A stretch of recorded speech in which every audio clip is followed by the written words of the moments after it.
सभी मित्रों को राम राम, गुड मॉर्निंग।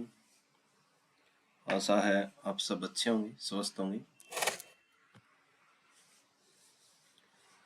तो पीछे हमने शुरू कर रखा था भारतीय न्याय संहिता 2023, उसी को आगे लेके चलते हैं। भारतीय न्याय संहिता 2023। आज हम बात करेंगे व्यक्ति कौन होता है भारतीय न्याय संहिता के अनुसार। आशा है आपको समझ में आ रहा होगा जो हमने पीछे जो क्लास आपके साथ शेयर की। आइए ज्यादा समय न लेते हुए हम शुरू करते हैं भारतीय न्याय संहिता 2023। और आज हम जो बात करने जा रहे हैं वो है व्यक्ति कौन है। तो भारतीय न्याय संहिता की धारा 2 की उपधारा 26 ये हमें व्यक्ति की परिभाषा देती है। व्यक्ति का मतलब सिर्फ एक इंसान नहीं होता, ठीक है। कानून में व्यक्ति शब्द का अर्थ बड़ा होता है। इसमें शामिल है क्या क्या शामिल है व्यक्ति में? एक सामान्य इंसान जैसे तुम और मैं, ठीक है। जैसे कंपनी, जैसे रिलायंस कंपनी भी व्यक्ति शब्द में आती है। कानून में व्यक्ति शब्द का अर्थ बड़ा होता है। भाई कौन कौन से होते हैं? एक तो है सामान्य इंसान जैसे मैं और तुम। दूसरा होता है कंपनी भी क्या मान रखा है कानून में? व्यक्ति, धारा 2 की उपधारा 26। फिर संघ या संस्था जैसे कोई सोसाइटी, क्लब या ट्रस्ट, ये भी व्यक्ति मान रखा कानून में। फिर है लोगों का समूह, चाहे वह निगमित हो या न हो, रजिस्टर्ड हो या न हो। लोगों का समूह है, चाहे वो रजिस्टर्ड हो या न हो, वो भी क्या है? व्यक्ति है।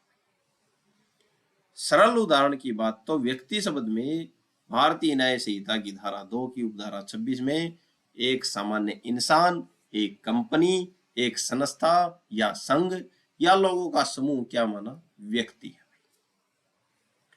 अगर कानून कहता है कोई भी व्यक्ति जिम्मेदार होगा तो इसका मतलब सिर्फ एक आदमी नहीं बल्कि कंपनी या संस्था भी जिम्मेदार हो सकती है, ठीक है।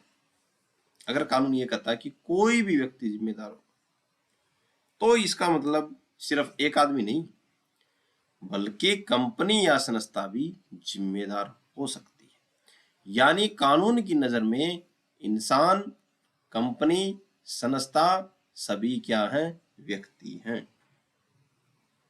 आगे चलते हैं। आगे है कानूनी व्यक्ति क्या होता है, ठीक है।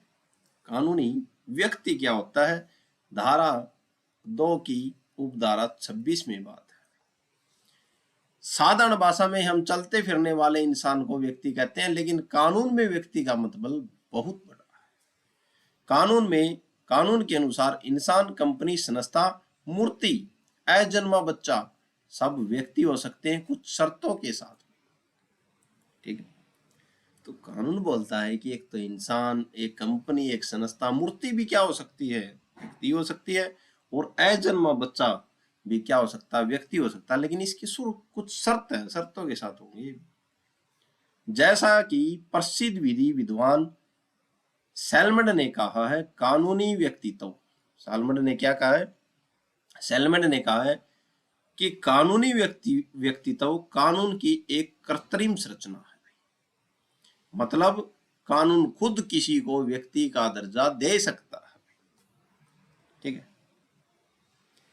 सैलमंड कहते हैं कि कानूनी व्यक्तित्व कानून की एक कृत्रिम संरचना है, मतलब कानून खुद किसी को व्यक्ति बना सकता है, दर्जा दे सकता है। ये आगे चलते हैं। कृत्रिम या न्यायिक व्यक्ति कौन है भाई? इसकी बात करते हैं। कुछ चीजें असली इंसान नहीं होती फिर भी कानून उन्हें व्यक्ति मानता है, जैसे कंपनी असली इंसान नहीं है, कंपनी एक व्यक्ति थोड़ी है। तो कंपनी क्या है? असली इंसान नहीं है भाई, कोई संस्था या ट्रस्ट भाई, ठीक है। मंदिर की मूर्ति असली इंसान नहीं है, सजीव नहीं है, निर्जीव है, लेकिन फिर भी क्या है, कानून उसको क्या मानता है, व्यक्ति मानता है, क्योंकि वह संपत्ति रख सकती है। कई बार ये नहीं बोलता कि इतनी जमीन मंदिर के नाम है, तो उस मूर्ति के नाम वो जमीन है, वो जो देव बैठा है उसके नाम पे वो जमीन है, ठीक है। तो कुछ चीजें असली इंसान नहीं होती, फिर भी कानून उन्हें व्यक्ति मानता है, जैसे कंपनी, उदाहरण के लिए टाटा। कोई संस्था या ट्रस्ट मंदिर की मूर्ति, क्योंकि वह संपत्ति रख सकती है, इसलिए मूर्ति भी कानून की नजर में न्यायिक व्यक्ति मानी जाती है, न्यायिक व्यक्ति होती है, ठीक है, कृत्रिम या न्यायिक व्यक्ति। आगे बात करते हैं, अजन्मा बच्चा भी व्यक्ति होता है कानून की नजर में। अगर बच्चा मां के गर्भ में है और उसका शरीर इतना विकसित हो चुका है कि उसे हम बच्चा कहा जा सके, यानी कि बच्चा मां के गर्भ में है, ठीक है, और उसका शरीर इतना विकसित हो गया है कि उसे क्या कहा जा सके, बच्चा कहा जा सके, तो कानून उसे भी व्यक्ति मान सकता है कुछ मामलों में, जैसे संपत्ति के अधिकार, ठीक है। आगे बात करते हैं, छोटे छोटे फैक्ट हैं, आसानी से आपको समझ में आ रहे हैं। कंपनी कब सजा नहीं पा सकती भाई, ठीक है, लगा लो कंपनी के ऊपर कोई केस हो गया, तो कंपनी कब सजा नहीं पा सकती, जब अपराध में दुर्भावनापूर्ण इरादा जरूरी हो, ठीक है। जब सजा सिर्फ जेल हो, तो जेल की सजा होगी कि जेल की सजा है, तो जेल की सजा की पूरी कंपनी को तो देंगे नहीं, ठीक है, तो कंपनी सजा नहीं पा सकती, ठीक है। जब अपराध में दुर्भावनापूर्ण इरादा जरूरी न हो, क्योंकि कंपनी को जेल नहीं भेजा जा सकता, इंसान है उसको तो जेल भेज देंगे, ठीक है, तो ये कंपनी सजा नहीं पा सकती। अब कंपनी कब सजा पा सकती है, ये बात देखते हैं। जब अपराध में केवल जुर्माना लगे, तो जुर्माना कंपनी से मांगा जा सकता है, इतना दे भाई तूने ये गलत काम किया है, तब कंपनी पर मुकदमा चल सकता है और उससे जुर्माना मांग लिया जा सकता है, जुर्माना लिया जा सकता है। आगे बात करते हैं, लोक सेवक की बात करते हैं। हमने व्यक्ति देखा, अब लोक सेवक की बात करते हैं। लोक सेवक की जो ये धारा जो है बहुत लंबी है, बहुत बड़ा क्षेत्र है लोक सेवक का। लोक सेवक भारतीय न्याय संहिता की धारा 2 की उपधारा 28 में लोक सेवक की परिभाषा, लोक सेवक का जिक्र किया हुआ है। लोक सेवक क्या होता है, लोक सेवक मतलब ऐसा व्यक्ति जो सरकार या जनता के काम के लिए जिम्मेदारी वाला पद संभालता हो, ठीक है, और सरकार उस कार्य के बदले सरकार से क्या लेता हो, वेतन लेता हो, ठीक है। अब लोक सेवक कौन कौन है, जो भारतीय न्याय संहिता की धारा 2 की उपधारा 28 में जिनका जिक्र किया हुआ है, सेना के अधिकारी, जो भी सेना, नौसेना या वायुसेना में कमीशन प्राप्त अधिकारी हैं, वे लोक सेवक माने जाते हैं, जैसे इंडियन आर्मी, नेवी, एयरफोर्स आदि के अधिकारी, ठीक है भाई। न्यायाधीश, हर जज लोक सेवक होता है भाई, साथ ही वह व्यक्ति भी लोक सेवक होता है जिसे कानून ने न्यायिक कार्य करने की शक्ति दी है, चाहे अकेले करे या किसी समिति का सदस्य बनकर करे, तो हर जज लोक सेवक होता है, ठीक है, और वह भी व्यक्ति लोक सेवक होता है जिसने कानून ने न्यायिक कार्य करने की शक्ति दी है, चाहे वह अकेला करे या किसी समिति का सदस्य बनकर करे। आगे बात करते हैं, आगे लोक सेवक कौन है, न्यायालय के अधिकार भाई, ठीक है, न्यायालय के अधिकारी, सॉरी न्यायालय के अधिकार नहीं थे, न्यायालय के अधिकारी, जो लोग कोर्ट में काम करते हैं, कोई भी हो गया, जैसे केस की जांच करना, रिपोर्ट बनाना, दस्तावेज तैयार करना या प्रमाणित करना, शपथ दिलाना, कोर्ट में व्यवस्थाएं बनाए रखना, ये सब लोक सेवक है भाई। तो जो भी कर्मचारी कोर्ट में काम करते हैं सभी क्या है, लोक सेवक है। आगे बात करते हैं, पंचायत या सहायक सदस्य, जो लोग कोर्ट या किसी सरकारी अधिकारी की मदद करते हैं, ठीक है, या तो कोर्ट या सरकारी अधिकारी, जैसे पंचायत सदस्य या निर्धारक, वे भी लोक सेवक माने जाते हैं। ठीक है, जैसे सचिव होता है पंचायत सचिव, और पंचायत सचिव सरपंच जो है वो मदद करता है पंचायत सचिव की, तो वो लोक सेवक है। ठीक है, तो जो लोग कोर्ट या किसी सरकारी अधिकारी की मदद करते हैं, जैसे पंचायत सदस्य या निर्धारक, वे सभी क्या है, लोक सेवक माने जाते हैं। मध्यस्थ, ठीक है, अगर किसी मामले को सुलझाने के लिए कोर्ट या सरकारी प्राधिकारी किसी व्यक्ति को नियुक्त करे तो वह क्या है, लोक सेवक है। आगे बात करते हैं, जेल भेजने का अधिकार रखने वाला व्यक्ति, क्या ये भी लोक सेवक है? जिसके पास किसी को कैद या हिरासत में रखने का कानूनी अधिकार है, वह भी लोक सेवक है। यह सब लोक सेवक की परिभाषा का हिस्सा है। आगे बात करते हैं, अपराध और जनता की सुरक्षा से जुड़े अधिकारी।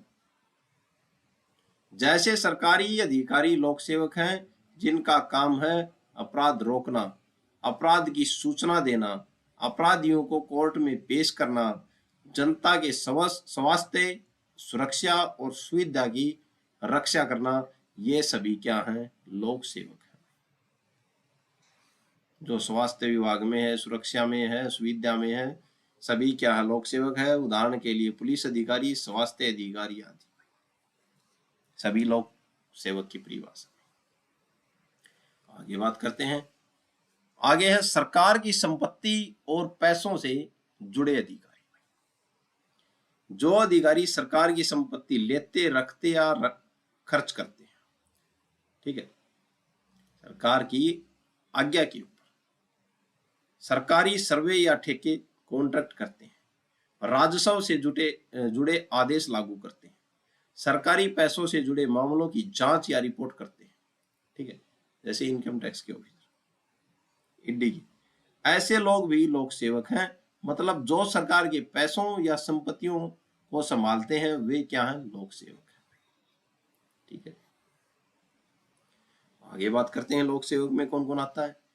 ग्रामीण, ग्राम, नगर या जिले से जुड़े अधिकारी। जो अधिकारी गांव, शहर या जिले के लिए संपत्ति संभालते हैं, टैक्स या रेट वसूलते हैं, सर्वे करते हैं, लोगों के अधिकार से जुड़े दस्तावेज बनाते हैं, वे भी क्या हैं, लोक सेवक अधिकारी, वो भी क्या है, लोक सेवक है। आगे बात करते हैं, आगे है चुनाव से जुड़े अधिकारी। जो चुनाव कराते हैं जितने भी अधिकारी, वो भी क्या है, लोक सेवक। जो व्यक्ति वोटर लिस्ट बनाता है, उसे प्रकाशित या अपडेट करता है, चुनाव की प्रक्रिया चलाता है, वे भी लोक सेवक है। सरकार या सरकारी संस्थान में काम करने वाले लोग, जो लोग सरकार से वेतन लेते हैं, लोग कर्तव्य के लिए फीस या कमीशन पाते हैं, यानी कि लोगों के कर्तव्य के लिए फीस या कमीशन पाते हैं। स्थानीय निकाय, निगम या सरकारी कंपनी के काम करते हैं, सरकारी कंपनी में काम करते हैं, वो भी क्या है, लोक सेवक है। ठीक है, यानी कि लोगों के कल्याण के लिए क्या पाते हैं, फीस। जैसे रेल की टिकट ली तो वहां पे जो अधिकारी बैठता है वो पैसे लेगा, सीधी बात है। जैसे इंडियन रेलवे का कर्मचारी या किसी सरकारी कंपनी, भारतीय हैवी इलेक्ट्रिकल लिमिटेड में काम करने वाला व्यक्ति, ये सब लोक सेवक माने जाते हैं। ठीक है, आगे बात करते हैं, प्रत्येक व्यक्ति जो सरकार की सेवा या वेतन में है, यानी कि प्रत्येक व्यक्ति जो सरकार की सेवा में या वेतन में या किसी लोक कर्तव्य के पालन के लिए सरकार से फीस या कमीशन के रूप में परिश्रमिक पाता है। ठीक है, साधारण खंड अधिनियम 1897 का 10 की धारा 3 के खंड 31 में, यानी कि 1897 का 10 की धारा 3 के खंड 31 में यथा परिभाषित किसी स्थानीय प्राधिकारी की किसी केंद्रीय या राज्य अधिकारी अधिनियम के द्वारा या उसके अधीन स्थापित किसी निगम की या कंपनी अधिनियम 2013 का 18 की धारा 2 के खंड 45 में यथा परिभाषित किसी सरकारी कंपनी की सेवा या वेतन में है, वो क्या है? लोक सेवक है। ठीक है। तो साधारण खंड अधिनियम 1857 की धारा 3 खंड 31 में जो परिभाषित है, स्थानीय प्राधिकारी केंद्रीय या राज्य अधिनियम के द्वारा या उसके अधीन स्थापित किसी निगम या कंपनी अधिनियम 2013 की धारा 2 के खंड 45 में जो परिभाषित सरकारी कंपनी की सेवा या वेतन लेता है, वो क्या है? लोक सेवक में परिभाषित है। यह खंड उन व्यक्तियों को लोक सेवक के रूप में परिभाषित करता है जो सरकार की सेवा या वेतन में है या लोक कर्तव्य के पालन के लिए सरकार से फीस या कमीशन पाते हैं। स्थानीय प्राधिकारी निगम या सरकारी कंपनी की सेवा या वेतन में है। लोक सेवक पहचानने की 2 आसान शर्तें हैं। ठीक है। लोक सेवक पहचानने की 2 आवश्यक शर्तें हैं, आसान शर्तें कौन कौन सी हैं? क्या वह सरकार से वेतन लेता है? जो वेतन लेता है वो क्या होगा? लोक सेवक है। क्या उसे कोई सार्वजनिक यानी कि जनता से जुड़ा काम सौंपा गया? तो 2 आवश्यक शर्तें, एक तो सरकार से वेतन लेना, एक सार्वजनिक काम से क्या करना? जुड़ना, वो लोक सेवक। अगर इन दोनों में से कोई बात सही है तो वह लोक सेवक हो सकता है। आगे चलते हैं। इन लोगों को लोक सेवक माना जाता है। सरकारी स्कूल का अध्यापक सरकार से वेतन लेता है और बच्चों को पढ़ाता है। रेलवे कर्मचारी रेलवे में सेवा देता है और लोगों के काम करता है, टिकट देता है, काम करता है। नगर पालिका का बिल कलेक्टर, ये पॉइंट है, नगर पालिका का बिल कलेक्टर लोक सेवक है, क्योंकि क्या करता है? वो कलेक्शन लेता है, राजस्व वसूलता है। फिर नगर पालिका समिति का अध्यक्ष सरकार के लोगों की क्या करता है? मदद करता है, लोक सेवक है। निलंबित लोक सेवक क्या है? अगर कोई सरकारी अधिकारी सस्पेंड निलंबित हो जाए तो भी वह लोक सेवक ही रहता है जब तक उसकी नौकरी खत्म न हो जाए। ठीक है। ये लोग भी लोक सेवक माने जाते हैं। कौन कौन से? संलग्न अधिकारी, ठीक है,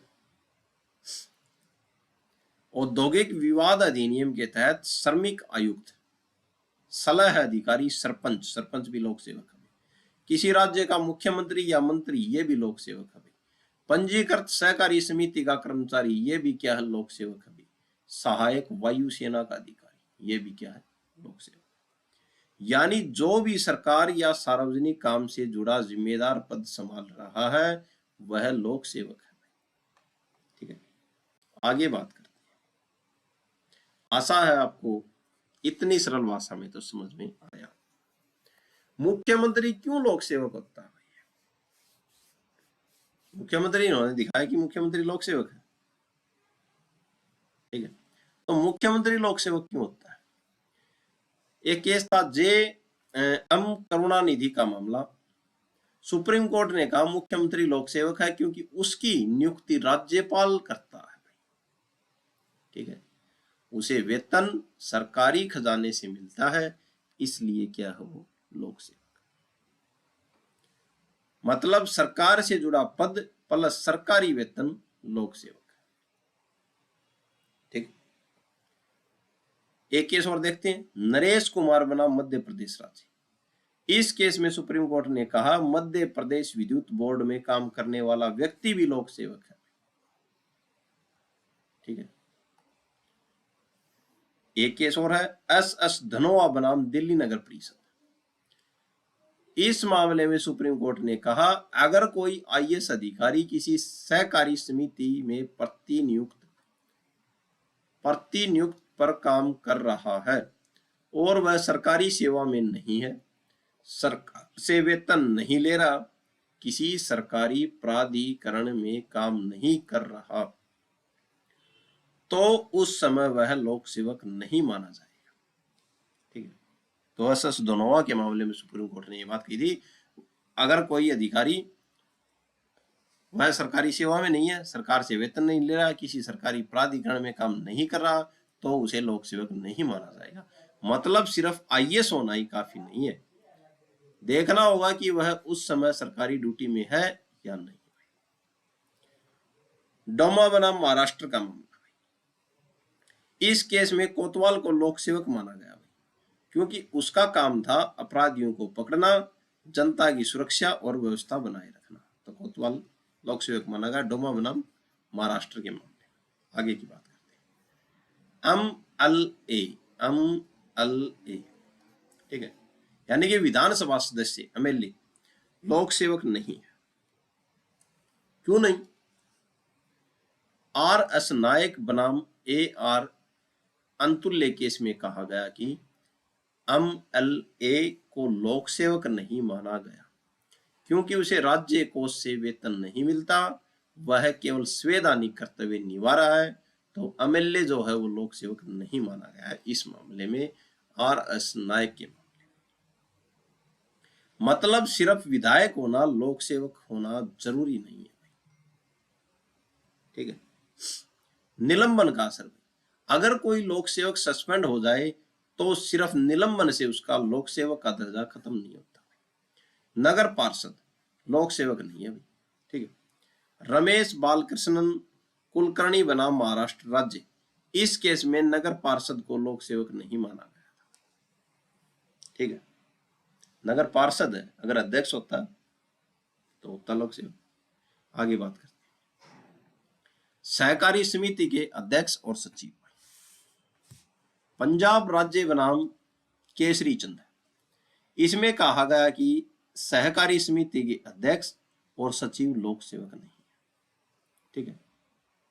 इसीलिए भारतीय न्याय संहिता की धारा 316 की उपधारा 5 गबन उन पर लागू नहीं होगा। अगर लोक सेवक होता तो गबन उन पर लागू होता, 316 की उपधारा 5 लागू होती। तो इस मामले में ये बात कही गई थी। कौन से मामले में?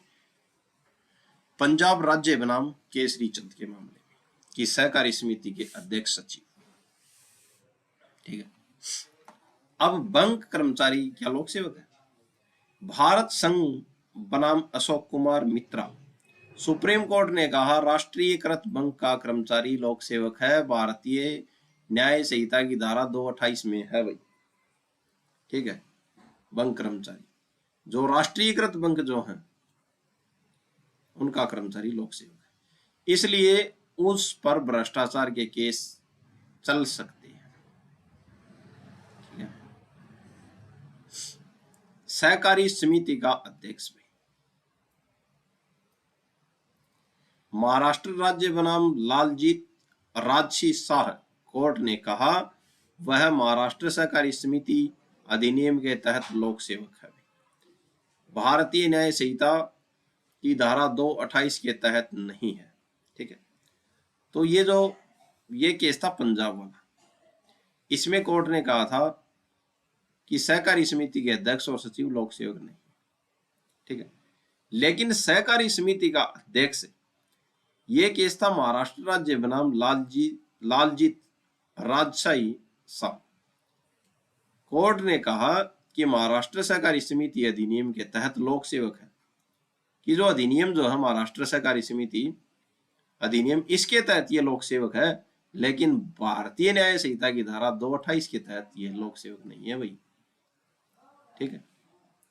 यानी अलग अलग कानून में परिभाषा अलग अलग हो सकती है। आगे देखते हैं प्रतिनियुक्ति पर गया सरकारी अधिकारी, केस है अन के शर्मा बनाम अभिमन्यु। अगर कोई सरकारी अधिकारी सहकारी समिति में डिपुटेशन पर काम कर रहा है, यानी कि नियुक्ति छोड़ने के बाद नियुक्ति होने के बाद फिर से नियुक्ति डेप्यूटेशन पर काम कर रहा है, तो भारतीय न्याय संहिता की धारा 228 के तहत लोक सेवक नहीं माना जाएगा। अगर कोई विशेष कानून के विशेष अधिनियम के दौरान अगर वो लोक सेवक है तो माना जा सकता है, लेकिन भारतीय न्याय संहिता की धारा 228 के तहत वो भारतीय न्याय संहिता की धारा 2 की उपधारा 28 के तहत वो लोक सेवक नहीं माना जाएगा। होमगार्ड, होमगार्ड क्या लोक सेवक है? इसके बारे में देखते हैं। केरल राज्य बनाम विपिन वीपी, केरल राज्य बनाम विपिन वीपी के मामले में कोर्ट ने कहा होमगार्ड लोक सेवक है क्योंकि वे पुलिस बल के अधीन काम करता है, और पुलिस बल तो लोक सेवक है, सरकार द्वारा गठित निकाय का हिस्सा है भाई, उन्हें पुलिस जैसी कुछ शक्तियां मिली हैं। तो ये होमगार्ड क्या है? लोक सेवक। आगे बात करते हैं लोक सेवक और सरकारी सेवक में फर्क। सरकारी सेवक और लोक सेवक में फर्क क्या है? तो सूत्र याद रखो, हर सरकारी कर्मचारी लोक सेवक होता है, लेकिन हर लोक सेवक सरकारी कर्मचारी नहीं होता भाई। ठीक है, अब सरपंच मान लो, सरपंच लोक सेवक है लेकिन सरकारी कर्मचारी कहां से होगा? तो सरकार, हर सरकारी कर्मचारी लोक सेवक होता है, लेकिन हर लोक सेवक सरकारी कर्मचारी नहीं होता। सरकारी कर्मचारी जितने भी हैं सभी लोक सेवक है, लेकिन लोक सेवक सरकारी कर्मचारी नहीं हो सकता। फर्क समझो, सरकारी सेवक और लोक सेवक। सरकार से वेतन लेता है, जरूरी नहीं कि सरकार से वेतन ले। ठीक है, सरकारी नौकरी में होता है जनता से जुड़ा सार्वजनिक काम करता है लोक सेवक, लेकिन सरकारी सेवक सरकारी नौकरी में होता है। हमेशा लोक सेवक होता है भाई, हमेशा सरकारी कर्मचारी नहीं होता लोक सेवक। ठीक है, आगे चलते हैं भाई, ये इनमें फर्क है लोक सेवक और सरकारी कर्मचारी में, सरकारी सेवक। आगे बात है अनुशासनात्मक कार्रवाई। ठीक है, अनुशासनात्मक कार्रवाई की बात करते हैं। सरकारी कर्मचारी के खिलाफ भाई, अगर वह गलत काम करता है, कदाचार करे, तो उसके खिलाफ सेवा नियमों के अनुसार विभागीय कार्रवाई हो सकती है, जैसे सस्पेंशन, वेतन कटौती, बर्खास्तगी।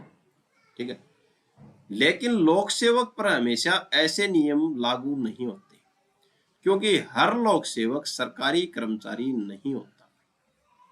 तो अनुशासनात्मक कार्रवाई लोक सेवक पर नहीं हो सकती। कार्यकाल देखते हैं, कार्यकाल के दौरान इनका अंतर। सरकारी कर्मचारी का कार्यकाल तय होता है, जैसे 60 साल तक नौकरी फिर रिटायरमेंट, लेकिन लोक सेवक का कार्यकाल जरूरी नहीं कि तय हो। कुछ लोक सेवक सेवक पद पर अस्थायी या अलग तरीके से होते हैं। ठीक है, तो सेवा का जो है पद, उसका कोई कार्यकाल नहीं होता, अस्थायी होते हैं, अलग तरीके से होते हैं। आगे देखते हैं, और इनमें सरकारी कर्मचारी में 60 साल में रिटायर नौकरी, 60 साल तक। आगे बात करते हैं नियुक्ति और योग्यता। लोक सेवक और सरकारी सेवक की नियुक्ति व योग्यता।